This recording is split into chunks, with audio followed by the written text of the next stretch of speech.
Morning guys, as you can see by the sky, it's about to hammer down.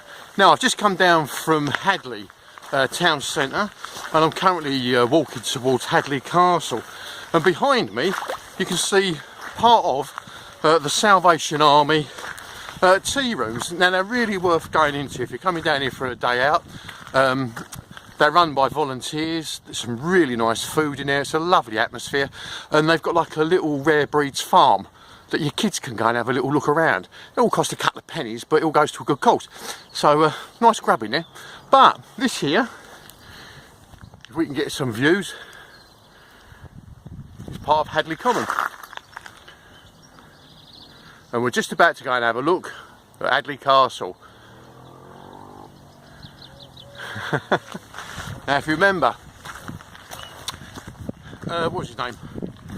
Hubert de Burgh, because I keep thinking of Chris de Burgh. I wonder if they're related. Well, you never know, do you? But anyway, Hubert de Burgh was the gent that commissioned Hadleigh Castle, and like I said, he was a very influential man during his time. Now this was in the early part of the 13th century, and I gave mention earlier that he spent some time in a prison in France, and he considered King John a good friend.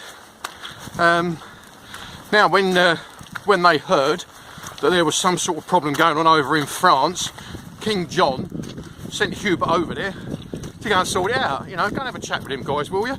Something going on. Well, he did. And he ended up being taken siege. He was in like this castle, and he'd come under siege. And then he went to Nick for 2 years. Well, anyway, whilst he was away, good old King John, being a close ally and a good friend of Hubert, kind of got rid of all his lands to other people, because he thought, well, he ain't coming back. Well, we'll dish that out to someone else.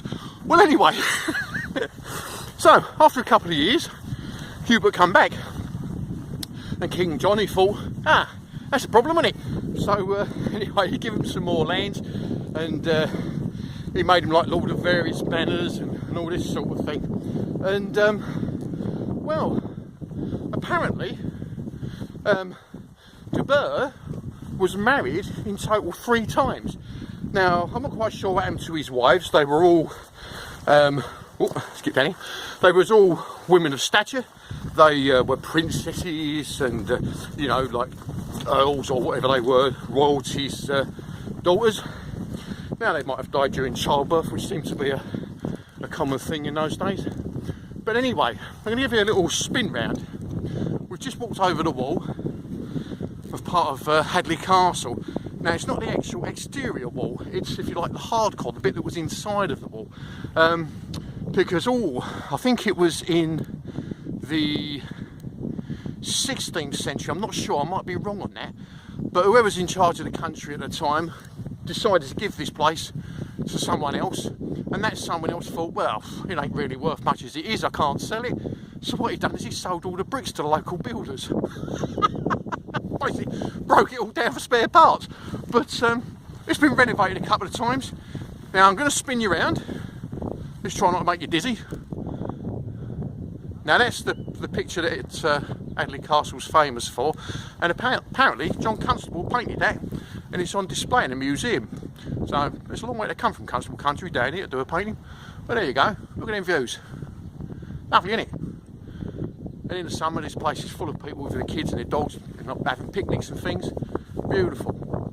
Now, what else can we show you? We're going to wander over this way. I'm going to show you a view over the estuary, and this is all Hadleigh Common, and like I say, William Booth, the founder of the Salvation Army, he purchased all this land, blimey, quite some time ago, and you got you can see it over there. Now then, we'll go this way.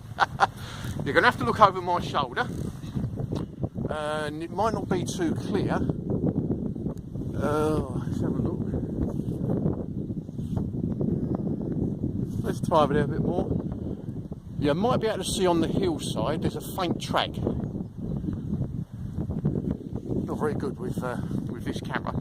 But that was the Olympic mountain bike track, one I've been going on about. So, now look over here. There's the estuary. Now over my shoulder there, that's Canvey Island. Now, Mike, thanks mate, the Dutch reclaimed Canvey Island from the sea, which is quite clever, isn't it? And originally, even though you could see that the creek is over there, the actual tide used to come right down to the base of this mound on Hadleigh Castle. And if we go over to the south corner, there's a great big rampart that probably goes on for about, I don't know, maybe half a mile.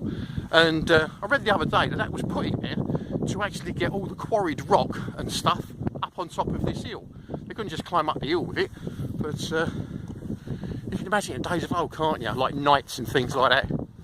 Brilliant, brilliant. Well anyway, what I'm going to do is I'm going to wander off down that way onto a track. I'm going to make my way down to Canvey and carry on with my walk. You'll be good, you'll be safe, and you keep smiling. And if you get the chance to come down to Hadleigh Castle, come down here. It's a lovely place. Bring the kids, have a picnic. Go and have yourself a tea and a cake up in the tea rooms. See you later, guys. Ta-ra.